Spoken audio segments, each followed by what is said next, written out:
वार्ता में कुछ गंभीर विषय, कुछ महत्वपूर्ण निर्णय आपसे साझा करूंगा। आपको ध्यान होगा कि जब आपने 2014 मई में हमें जिम्मेदारी सौंपी थी, तब विश्व की अर्थव्यवस्था में ब्रिक्स के संबंध में यह आम चर्चा थी कि ब्रिक्स में जो आई अक्षर है, जो कि आई अक्षर इंडिया से जुड़ा हुआ है, लोग कहते थे कि ब्रिक्स में जो आई है वो लुढ़क रहा है। लगातार 2 साल के देशव्यापी अकाल के बावजूद भी पिछले 2.5 वर्षों में आप सब 125 करोड़ देशवासियों के सहयोग से आज भारत ने ग्लोबल इकोनॉमी में एक ब्राइट स्पॉट अर्थात चमकता सितारा के रूप में अपनी उपस्थिति दर्ज कराई है।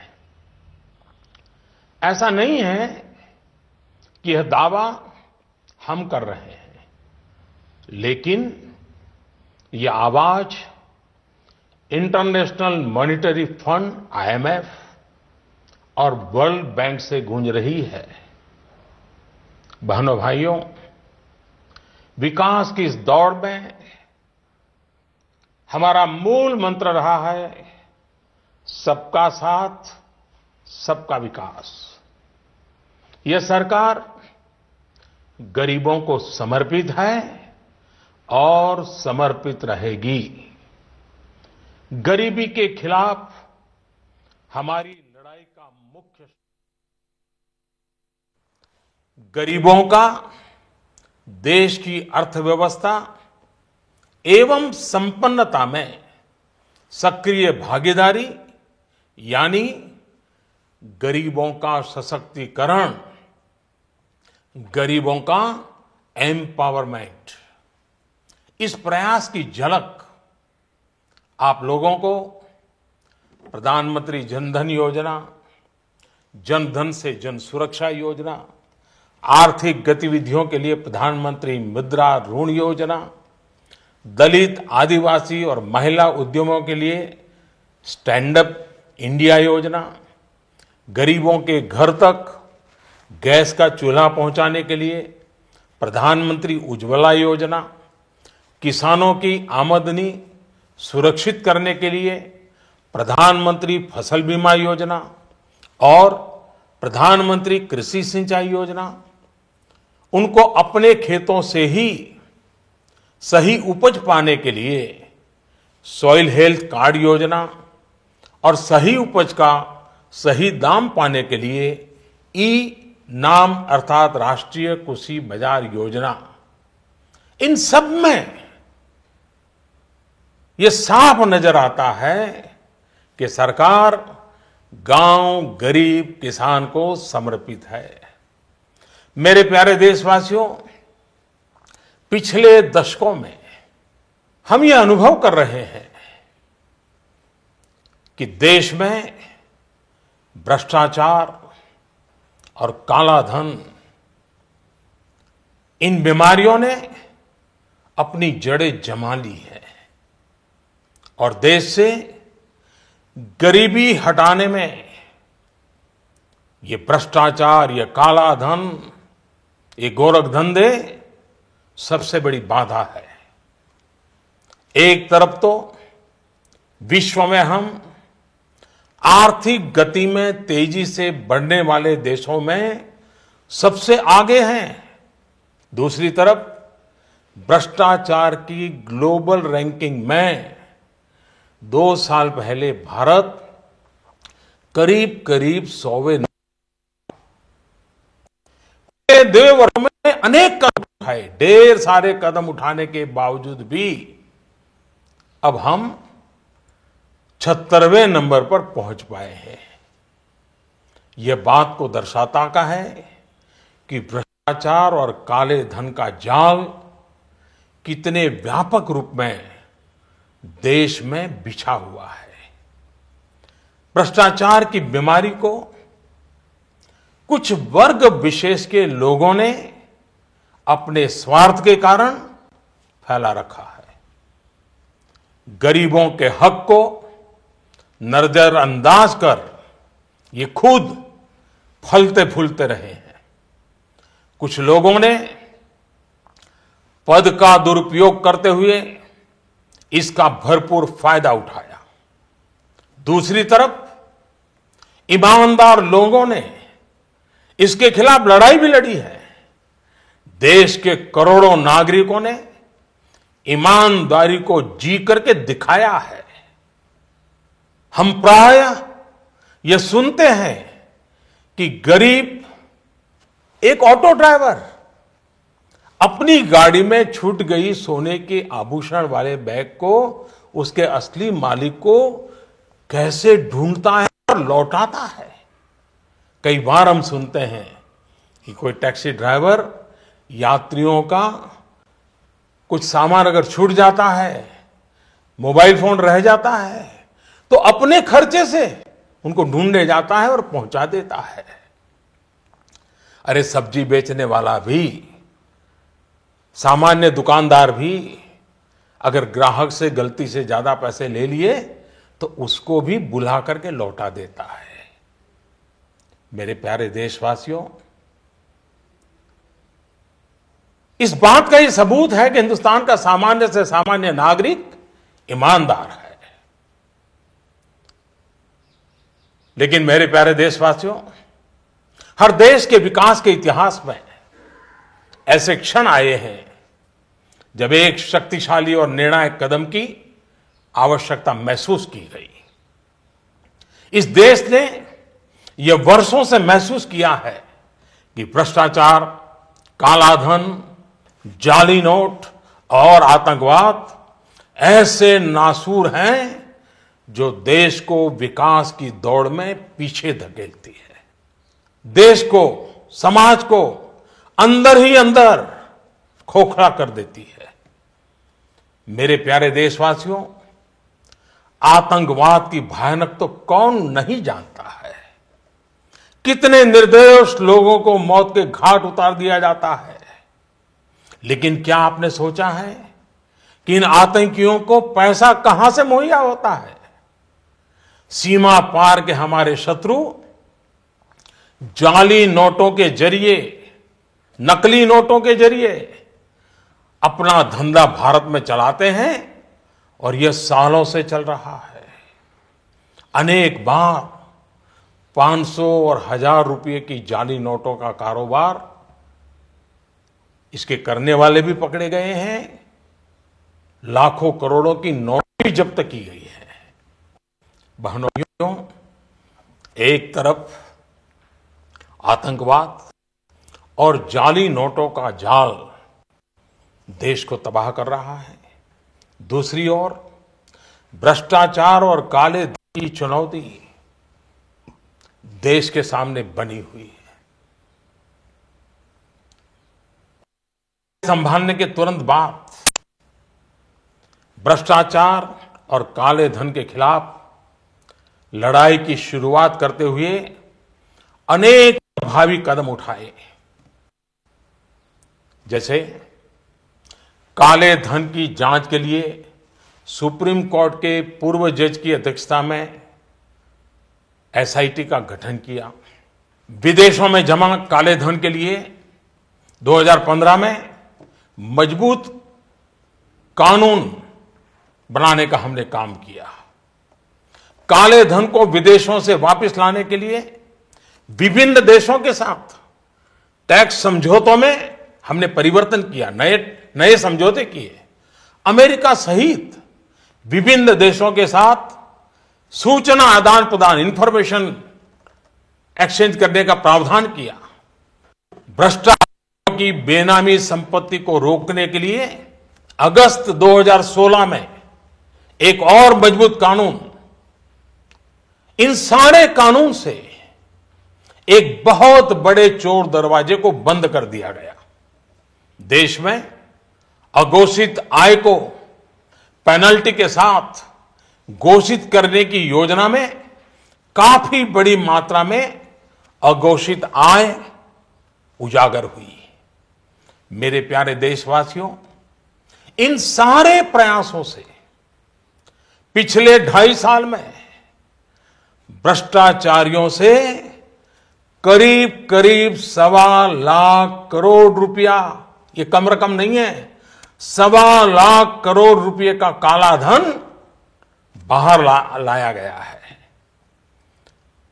ऐसे करोड़ों भारतवासी जिनके रग रग में ईमानदारी दौड़ती है, उनका मानना है कि भ्रष्टाचार, काले धन, बेनामी संपत्ति, जाली नोट और आतंकवाद के खिलाफ निर्णायक लड़ाई होनी चाहिए। कौन ईमानदार नागरिक ऐसा होगा जिसे अफसरों के घर बिस्तर के नीचे से या जगह जगह बोरियों में करोड़ों रुपयों पाने जाने की खबर से पीड़ा न होती हो। आज देश की मुद्रा व्यवस्था का हाल यह है कि देश में कुल सिक्कों और नोटों की जो मूल्य है उसमें 500 और 1000 रुपया वाले नोटों का हिस्सा लगभग 80 से 90% तक पहुंच गया है। देश में कैश का अधिक सर्कुलेशन का एक सीधा संबंध भ्रष्टाचार से है। भ्रष्टाचार से अर्जित कैश का कारोबार महंगाई पर भी असर पैदा करता है। इसकी मार गरीबों को झेलनी पड़ती है। इसका सीधा प्रभाव गरीब और मध्यम वर्ग की खरीदने की शक्ति पर पड़ता है। आपका भी स्वयं का अनुभव होगा। जब मकान खरीदने जाते होंगे, जमीन खरीदने जाते होंगे, तो आपसे कुछ धन चेक में लेंगे और ज्यादातर कैश में मांगी जाती होगी। ईमानदार व्यक्ति के लिए कुछ भी खरीदना, एक मध्यम वर्ग के व्यक्ति को घर भी खरीदना हो तो उसके पास काले धन नहीं है तो मुसीबत हो जाती है। कैश के इस धंधे के कारण मकान, जमीन, उच्च शिक्षा, चिकित्सा, ऐसे अनेक सेवाओं को, उन वस्तुओं को इन कारणों से उनकी मूल्य में कृत्रिम वृद्धि भी होती है, आर्टिफिशियल इंक्रीज होता है। भ्रष्टाचार से जमा किया गया धन हो या काला धन हो, ये दोनों बेनामी हवाला कारोबार को भी बल देते हैं। और हम जानते हैं हवाला का उपयोग आतंकियों ने हथियार की खरीद फरोख्त में भी किया है। चुनावों में काले धन के प्रभाव की चर्चा ये कोई नई बात नहीं है, वर्षों से हो रही है। बहनों और भाइयों, देश को भ्रष्टाचार और काले धन रूपी दिमक से मुक्त कराने के लिए एक और सख्त कदम उठाना जरूरी हो गया है। आज मध्यरात्रि यानी 8 नवंबर 2016 की रात्रि को 12 बजे से वर्तमान में जारी 500 रुपए और 1000 रुपए के करेंसी नोट लीगल टेंडर नहीं रहेंगे, यानी ये मुद्राएं कानूनन अमान्य होगी। 500 और 1000 रुपये की पुरानी नोटों के जरिए लेन देन की व्यवस्था आज मध्यरात्रि से उपलब्ध नहीं होगी। भ्रष्टाचार, काले धन और जाली नोट के कारोबार में लिप्त देश विरोधी और समाज विरोधी तत्वों के पास मौजूद 500 रुपये, 1000 रुपये के पुराने नोट अब केवल कागज के एक टुकड़े के समान रह जाएंगे। ऐसे नागरिक जो संपत्ति मेहनत और ईमानदारी से कमा रहे हैं, उनके हितों की और उनके हक की पूरी रक्षा की जाएगी। ध्यान रहे कि 100 रुपये, 50 रुपये, 20 रुपये, 10 रुपये, 5 रुपये, 2 रुपये और 1 रुपया का नोट और सभी सिक्के नियमित है और लेन देन के लिए उपयोग हो सकते हैं, उस पर कोई रोक नहीं है। हमारे यह कदम देश में भ्रष्टाचार, काला धन एवं जाली नोट के खिलाफ हम जो लड़ाई लड़ रहे हैं, सामान्य नागरिक जो लड़ाई लड़ रहा है, उसको इससे ताकत मिलने वाली है। इन दिनों में देशवासियों को कम से कम तकलीफ का सामना करना पड़े, इसके लिए हमने कुछ व्यवस्था की है। 500 और 1000 रुपये के पुराने नोट 10 नवंबर से लेकर 30 दिसंबर 2016 तक आप अपने बैंक या डाकघर, पोस्ट ऑफिस के खाते में बिना किसी सीमा के जमा करवा सकते हैं। आपके पास लगभग 50 दिनों का समय है।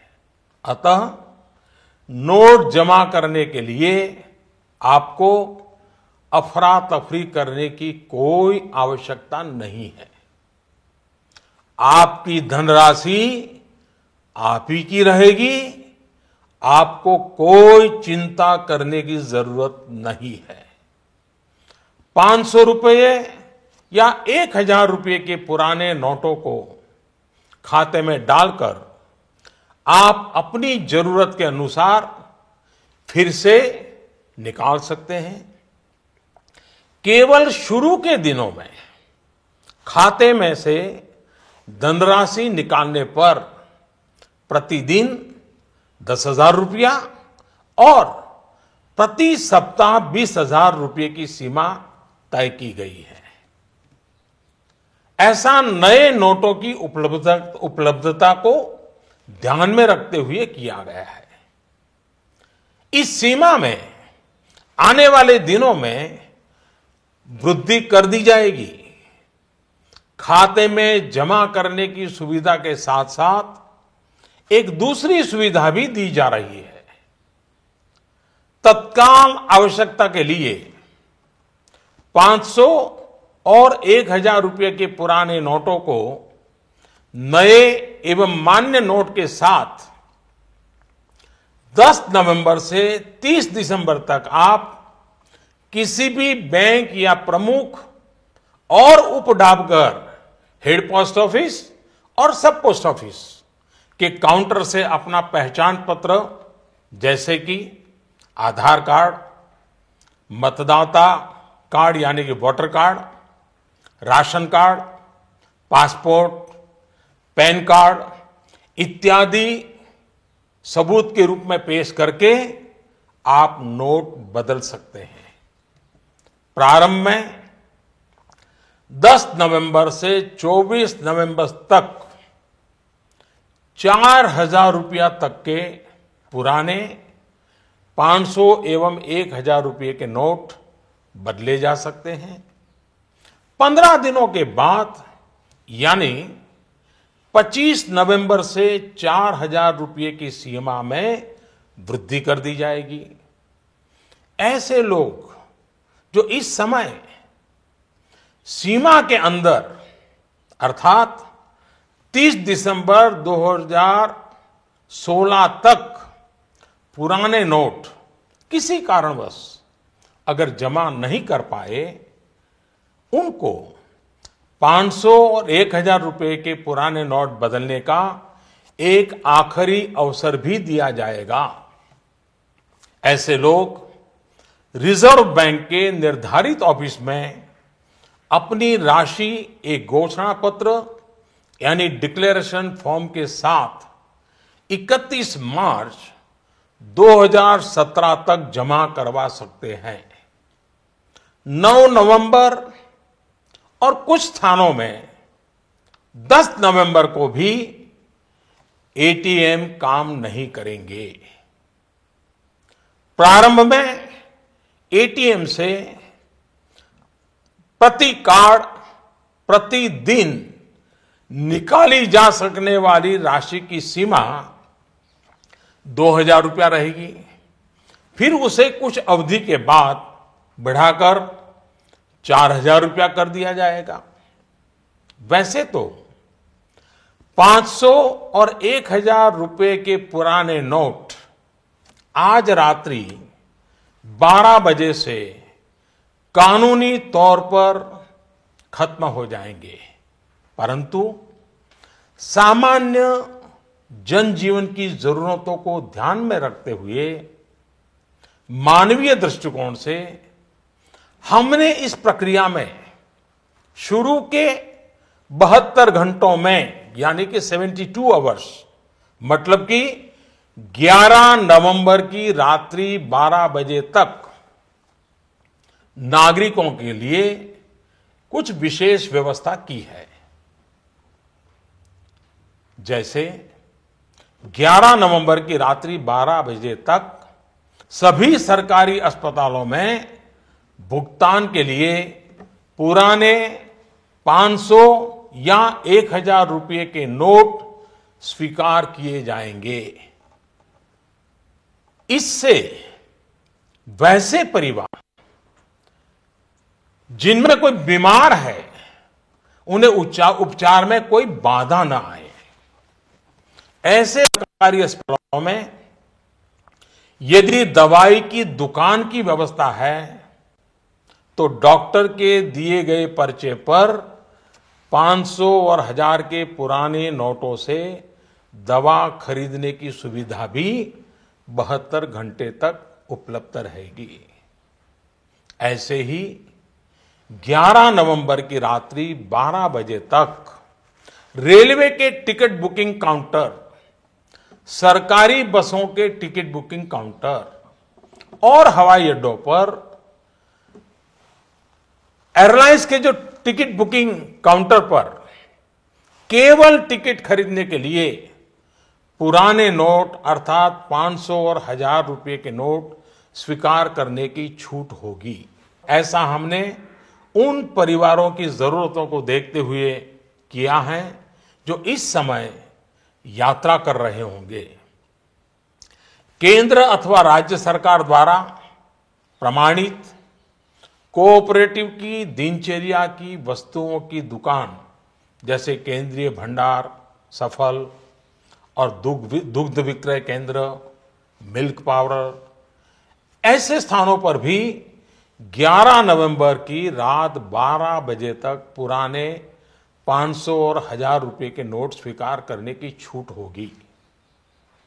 इस दौरान इन संस्थानों को प्रतिदिन अपने स्टॉक और बिक्री की सूचना रजिस्टर में रखनी होगी। सार्वजनिक क्षेत्र पब्लिक सेक्टर के पेट्रोल एवं CNG gas station, retail outlet, जहां पर पेट्रोल, डीजल और सीएनजी गैस की बिक्री के लिए भी 11 नवंबर की रात 12 बजे तक पुराने 500 और 1000 रुपये के नोट स्वीकार करने की छूट होगी। इस दौरान प्रतिदिन अपने स्टॉक और बिक्री की सूचना रजिस्टर में रखनी होगी। शवदाह गृह, स्मशान गृह, क्रेमेटोरियम, ऐसी जगहों पर भी 11 नवंबर की रात 12 बजे तक पुराने 500 और 1000 रुपए के नोट स्वीकार करने की छूट होगी। अंतर्राष्ट्रीय हवाई अड्डों पर विदेश से आ रहे, अब विदेश को जा रहे लोगों को अगर उनके पास पुराने 500 और 1000 के नोट है तो ऐसे नोटों की 5000 रुपया तक की राशि को नई एवं मान्य करेंसी नोटों से बदलने की सुविधा दी जाएगी। अंतर्राष्ट्रीय पर्यटकों को अंतर्राष्ट्रीय हवाई अड्डों पर विदेशी मुद्रा या 5000 रुपये तक के पुराने नोटों को नई एवं मान्य करेंसी नोटों से बदलने की सुविधा दी जाएगी। इन सारी सुविधाओं के अलावा मैं यह स्पष्ट करना चाहूंगा कि इस पूरी प्रक्रिया में नॉन कैश लेन देन में, यानी चेक से पेमेंट हो, डिमांड ड्राफ्ट से पेमेंट हो, डेबिट या क्रेडिट कार्ड से पेमेंट हो अथवा इलेक्ट्रॉनिक फंड ट्रांसफर में कोई रुकावट नहीं आएगी। ये कारोबार पहले चलता था वैसा ही चालू रहेगा। इन सारे इंतजाम के बावजूद हमारे ईमानदार देशवासियों को अगर तकलीफ का सामना करना पड़ा तो अनुभव यह बताता है कि इस देश का सामान्य नागरिक देश की भलाई के लिए त्याग करने और कठिनाई सहने के लिए कभी भी पीछे नहीं रहता है। जब मैं सुनता हूं कि कोई गरीब विधवा एलपीजी सब्सिडी छोड़ने में आगे आती है, यह त्याग एक रिटायर्ड स्कूल टीचर में भी पाया जाता है जब वो पेंशन से स्वच्छ भारत कोष में अपना योगदान देने को आगे आता है। जब हम ये सुनते हैं कि गरीब आदिवासी मां बकरी बेचकर शौचालय बनाने के लिए, अपने गांव को स्वच्छ गांव बनाने के लिए 57,000 रुपये का दान देने के लिए आगे आता है। मैंने तो यह देखा है कि देश के सामान्य नागरिक की एक ही तमन्ना है कि वह कुछ भी कर गुजरने को तैयार है, बस देश का कल्याण हो। अतः भ्रष्टाचार, काला धन, जाली नोट और आतंकवाद के खिलाफ जंग में हम लोग थोड़ी सी कठिनाई, वह भी कुछ दिनों के लिए, तो झेल ही सकते हैं। मेरा पूरा विश्वास है कि देश का प्रत्येक नागरिक भ्रष्टाचार के खिलाफ शुचिता के इस महायज्ञ में एकजुट होकर के, मिल करके खड़ा होगा। मेरे प्यारे देशवासियों, दिवाली के पर्व के बाद अब ईमानदारी के इस उत्सव में, प्रामाणिकता के इस पर्व में आप बढ़ चढ़ करके हाथ बटाएं। मेरा पूरा विश्वास है कि देश के सभी राजनीतिक दल, राजनीतिक कार्यकर्ता, सामाजिक एवं शैक्षणिक संस्थाएं, मीडिया, समाज के सभी वर्ग इस महान कार्य में सरकार से भी ज्यादा बढ़ चढ़ करके भाग लेंगे, सकारात्मक भूमिका अदा कराएंगे और इस पवित्र कार्य को सफल बना के ही रहेंगे। मेरे प्यारे देशवासियों, ये बातें जब सब मैं आपके सामने रख रहा हूं, इसी समय सरकार के अलग अलग विभागों को भी जानकारी हो रही है। बैंक हो, पोस्ट ऑफिस हो, रेलवे हो, अस्पताल हो, उनके अधिकारियों को भी इस विषय की इसके पहले कोई जानकारी नहीं मिली है, क्योंकि इस काम में गोपनीयता बहुत ही आवश्यक थी। ऐसी स्थिति में रिजर्व बैंक सभी बैंक्स और पोस्ट ऑफिस को कम समय में बहुत सारी व्यवस्था करनी उनके सामने है। काम बहुत बड़ा है। इस व्यवस्था में कुछ समय तो जाएगा। इसलिए रिजर्व बैंक ने यह फैसला लिया है कि 9 नवंबर को सभी बैंक पब्लिक कार्य के लिए बंद रहेंगे। नागरिकों को असुविधा होगी। मेरा पूरा भरोसा है कि बैंक और पोस्ट ऑफिस के काम करने वाले सभी साथी देश हित में इस पवित्र कार्यक्रम को सफलतापूर्वक परिपूर्ण करेंगे।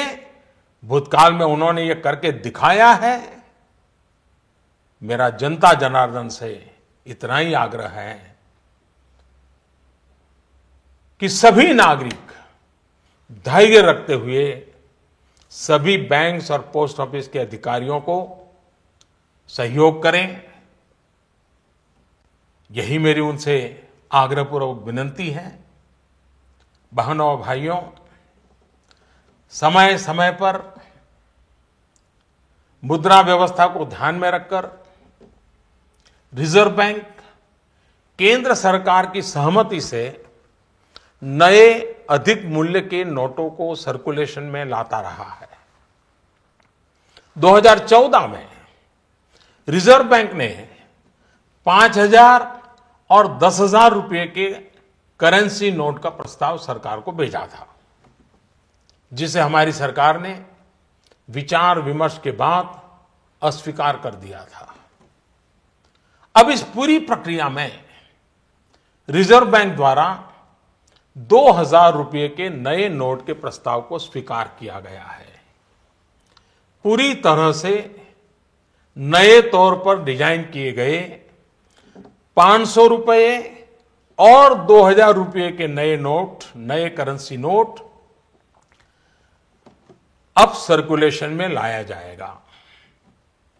रिजर्व बैंक अपने पिछले अनुभवों को ध्यान में रखते हुए करेंसी सर्कुलेशन में अधिक मूल्यों के नोटों का हिस्सा अब एक सीमा के अंदर ही रहे, इसके लिए रिजर्व बैंक आवश्यक प्रबंध करेगा।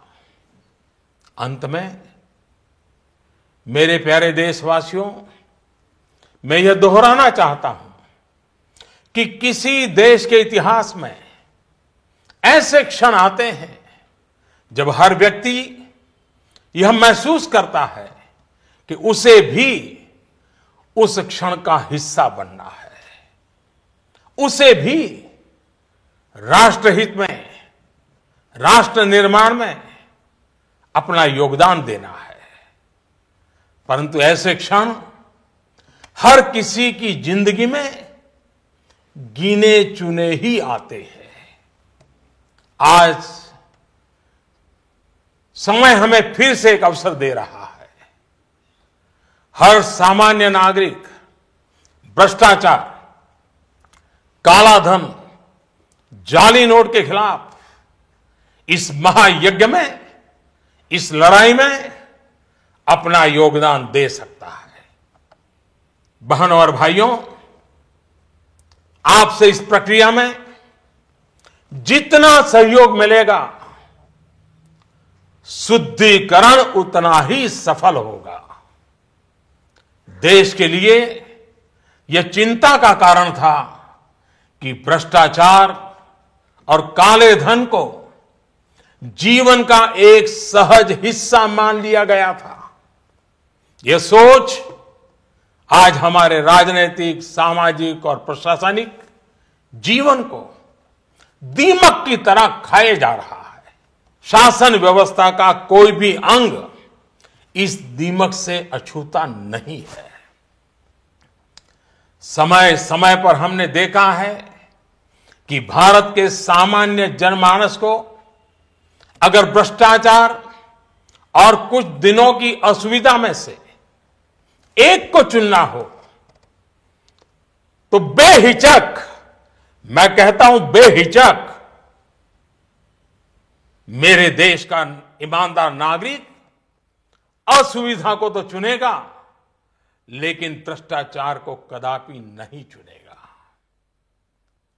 आपसे मैं फिर एक बार आह्वान करता हूं कि आइए, जैसे आपने दिवाली के पर्व में अपने घर और आस पड़ोस की सफाई की, वैसे ही सफाई के काम को आगे बढ़ाते हुए हम इस महायज्ञ में अपनी भी कुछ आहुति डालकर इसे सफल बनाएं। इतने बड़े देश में इतनी बड़ी सफाई के महापर्व में असुविधा को ध्यान में न रखते हुए आइए सभी शुचिता की दिवाली मनाएं। पूरे विश्व को भारत की इस ईमानदारी का उत्सव दिखाएं। पूरे देश में प्रामाणिकता का पर्व मनाएं, जिससे भ्रष्टाचार पर लगाम लग सके, काले धन पर नकेल कस सके, जाली नोटों का खेल खेलने वालों को नेस्त नाबूद कर सके, जिससे कि देश का धन गरीबों के काम आ सके। हर ईमानदार नागरिक को देश की संपन्नता में उसकी उचित हिस्सेदारी मिल सके। आने वाली पीढ़ी गर्व से अपना जीवन जी सके। मैं आप सबके सहयोग के लिए पूरे विश्वास के साथ 125 करोड़ देशवासियों की मदद से भ्रष्टाचार के खिलाफ इस लड़ाई को और आगे ले जाना चाहता हूं। मुझे विश्वास है आपका साथ, आपका सहयोग हमारी आने वाली पीढ़ियों के लिए प्रेरक बनेगा। मैं फिर एक बार आपका हृदय से बहुत बहुत आभार व्यक्त करता हूं। भारत माता की जय। मेरे प्यारे देशवासियों, I hope we ended the festive season of Diwali with joy and new hope. Today, I'll be speaking to you about झी 24 तास रहा एक पाऊल पुढे।